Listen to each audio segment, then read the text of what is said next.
adalah hasil dari proyek kami tentang analisis pasar global. Dan ini kami mengambil dari negara Jerman.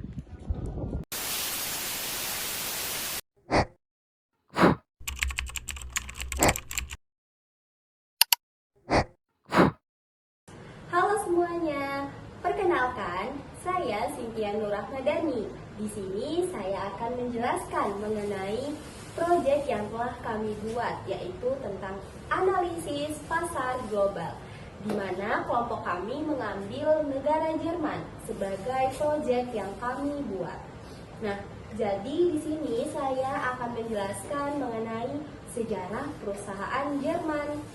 Jadi, Jerman merupakan negara di Eropa yang memiliki sejarah panjang dan kompleks, serta berpengaruh besar terhadap perkembangan di dunia modern.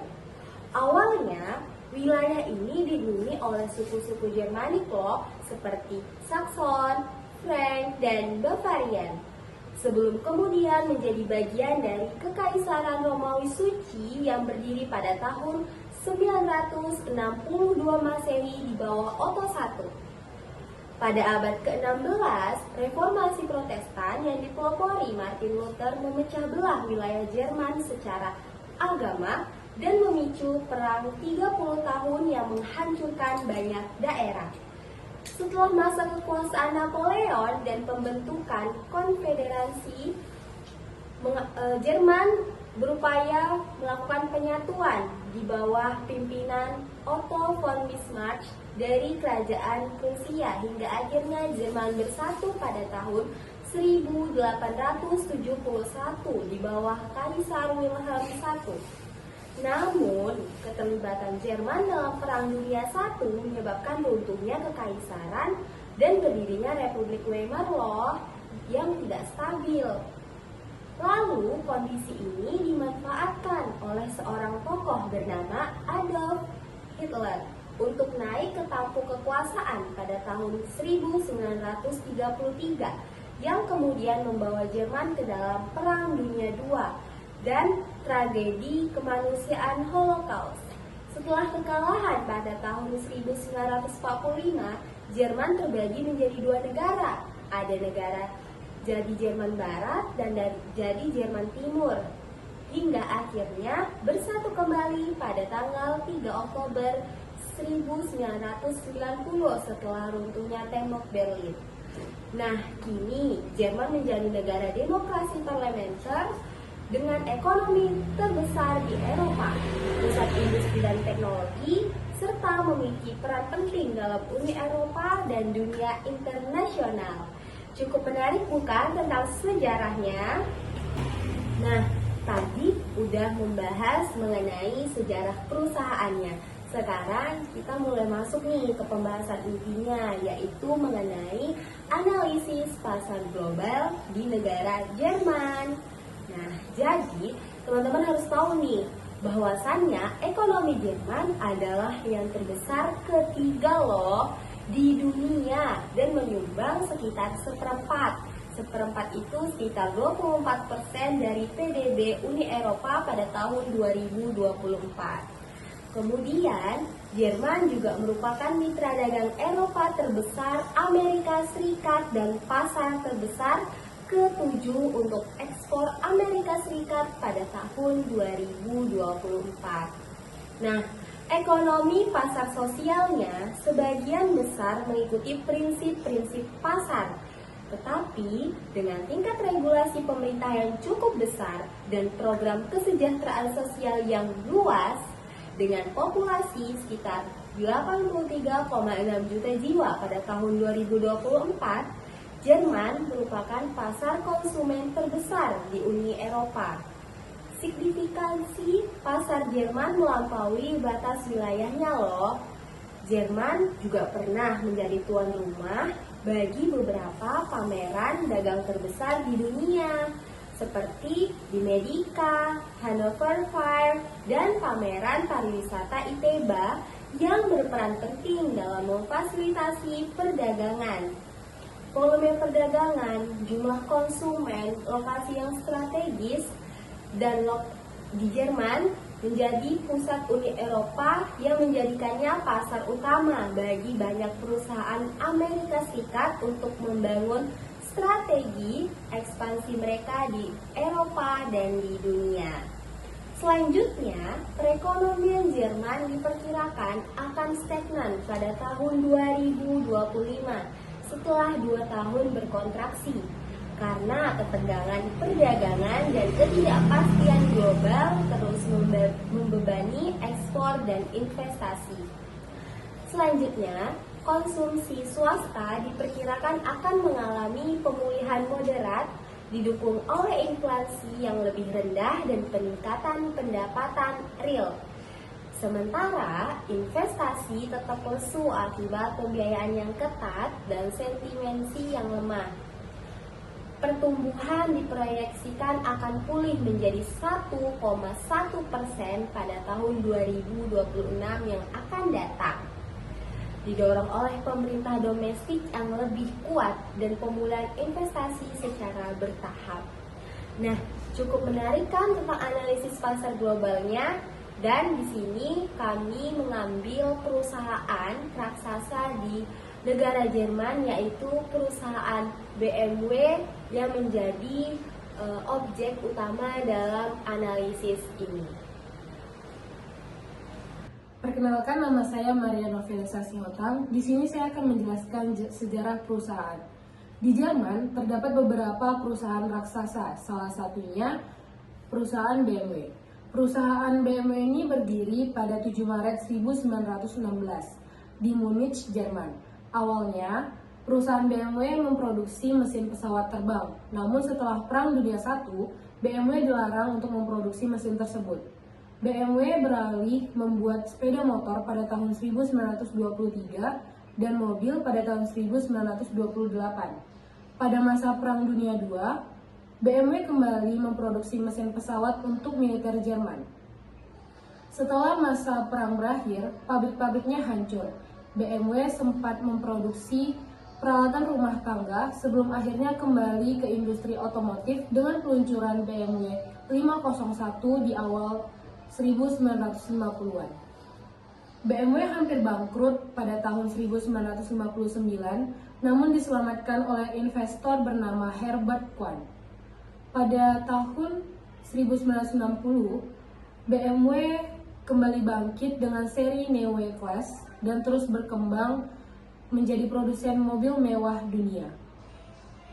Perusahaan ini juga mengakuisisi Mini dan Rolls-Royce serta mengembangkan kendaraan listrik seperti BMW i3 dan i8.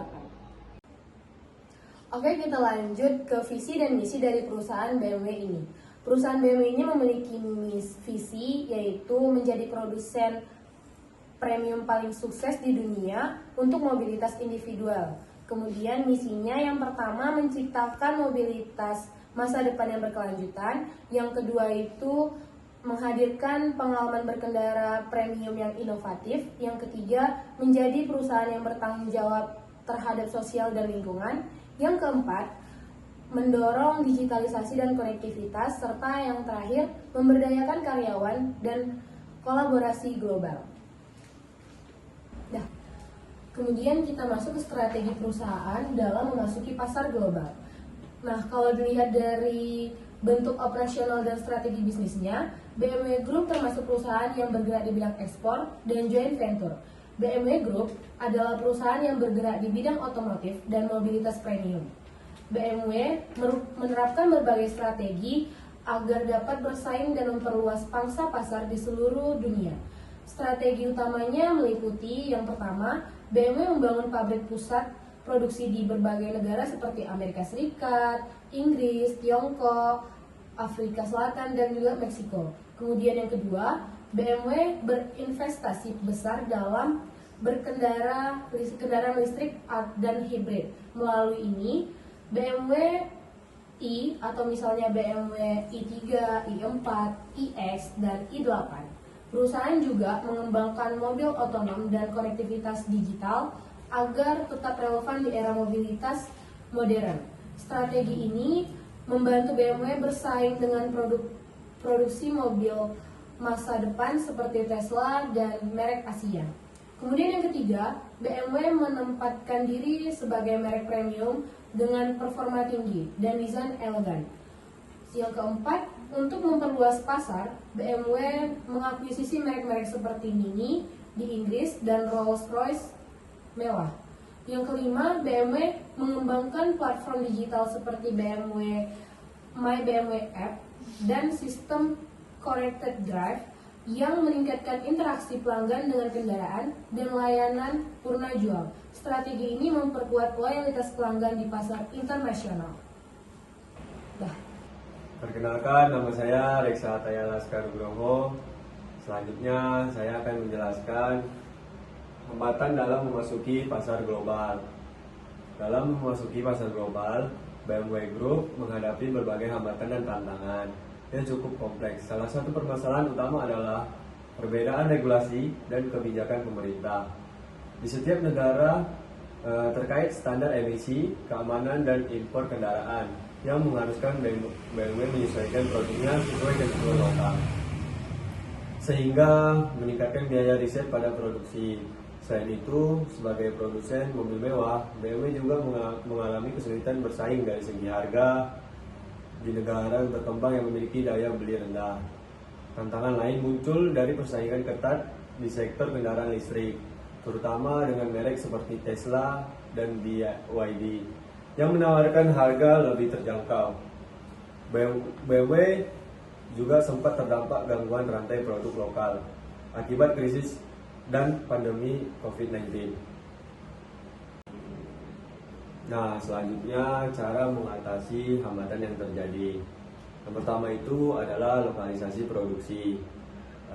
BMW mendirikan pabrik di berbagai negara seperti Amerika Serikat, Tiongkok, dan Meksiko untuk mengurangi biaya impor, memenuhi regulasi lokal, serta menyesuaikan produk dengan kebutuhan pasar setempat. Yang kedua yaitu investasi dalam penelitian dan pengembangan R&D. Perusahaan terus berinovasi melalui pengembangan teknologi kendaraan ramah lingkungan, efisiensi bahan bakar, dan mobil listrik guna memenuhi tuntutan global terhadap keberlanjutan. Yang ketiga, kerjasama strategis. BMW menjalin kemitraan dengan produk lokal, terutama di Tiongkok dan Eropa, untuk memperluas jangkauan pasar, berbagai teknologi, serta mempercepat produksi kendaraan listrik. Yang keempat, diversifikasi rantai pasok. Untuk mengatasi gangguan logistik dan krisis semikonduktor, BMW memperluas jaringan pemasok dan menggunakan teknologi digital dalam mengelola distribusi serta inventory secara real time. Dan yang terakhir, pemasaran adaptif. BMW menyesuaikan desain, fitur, dan strategi promosi sesuai dengan karakteristik dan selera konsumen di tiap negara agar produk lebih diterima di pasar lokal. Selanjutnya, saya akan menjelaskan dampak perusahaan dalam kegiatan bisnis internasional. Yang pertama itu ada dampak positif. Yang pertama, dampak positifnya pertumbuhan ekonomi global. Ekspansi BMW ke berbagai negara menciptakan lapangan kerja baru, meningkatkan pendapatan pajak, dan mendukung pertumbuhan sektor industri otomotif di negara tempat mereka beroperasi. Dan yang kedua, transfer teknologi dan pengetahuan. Melalui kerjasama dengan produsen lokal, BMW membawa teknologi otomotif canggih, sistem manajemen modern, serta keahlian teknik yang meningkatkan kualitas industri otomotif di negara mitra. Yang ketiga, meningkatkan daya saing produk lokal. Kehadiran BMW mendorong perusahaan otomotif lokal untuk berinovasi agar mampu bersaing, sehingga meningkatkan standar kualitas dan efisiensi industri nasional. Yang keempat, diversifikasi pasar dan stabilitas perusahaan. Dengan beroperasi di banyak negara, BMW dapat mengurangi risiko ketergantungan pada satu pasar tertentu dan menjaga stabilitas pendapatan global. Dan yang terakhir, dukungan terhadap mobilitas ramah lingkungan. BMW turut mendorong perkembangan kendaraan listrik dan energi bersih yang berkontribusi pada pengurangan emisi karbon secara global. Kemudian kita masuk ke dampak negatif dari kegiatan perusahaan dalam kegiatan bisnis internasional. Yang pertama, persaingan ketat dengan industri lokal. Kehadiran BMW dapat mengancam produsen lokal yang sulit bersaing dari segi teknologi dan harga, terutama di negara berkembang. Kemudian yang kedua, itu ketergantungan ekonomi. Beberapa negara menjadi terlalu bergantung pada investasi dan aktivitas ekonomi perusahaan multinasional seperti BMW yang bisa berisiko jika perusahaan tersebut menarik diri. Yang ketiga, dampak lingkungan dari produksi. Meskipun BMW berupaya mengurangi emisi, proses produksi dan distribusi mobil tetap menghasilkan limbah industri serta penggunaan energi yang tinggi. Kemudian yang keempat, ketimpangan pasar dan konsumsi. Karena produknya tergolong mewah, BMW lebih menyasar konsumen kelas atas sehingga tidak semua lapisan masyarakat dapat menikmati manfaat ekonominya secara langsung. Kemudian yang kelima, risiko geopolitik dan fluktuasi ekonomi. Operasional global membawa BMW rentan terhadap perusahaan kebijakan perdagangan internasional, perang dagang, dan fluktuasi nilai tukar mata uang. Dan yang terakhir, analisis SWOT dari perusahaan BMW. Yang pertama itu kekuatan. BMW memiliki reputasi yang sangat kuat sebagai produsen mobil mewah dengan kualitas tinggi, desain elegan, serta teknologi inovatif. Merek BMW juga dikenal luas di seluruh dunia, didukung oleh jaringan distribusi global dan kemampuan riset serta pengembangan R&D yang unggul, terutama dalam pengembangan kendaraan listrik dan sistem digital canggih. Yang kedua itu kelemahannya, BMW menghadapi tingginya biaya produksi dan harga jual yang membuat pasarnya terbatas pada kalangan menengah ke atas. Selain itu, ketergantungan terhadap penjualan di pasar Eropa dan Tiongkok menjadikan perusahaan ini rentan terhadap perubahan ekonomi di wilayah tersebut. Yang ketiga itu peluangnya, BMW memiliki potensi besar untuk memperluas pasar kendaraan listrik dan hibrida seiring meningkatnya kesadaran global terhadap isu lingkungan. Pengembangan teknologi digital seperti kendaraan otonom dan sistem konektivitas juga membuka peluang pertumbuhan baru bagi perusahaan.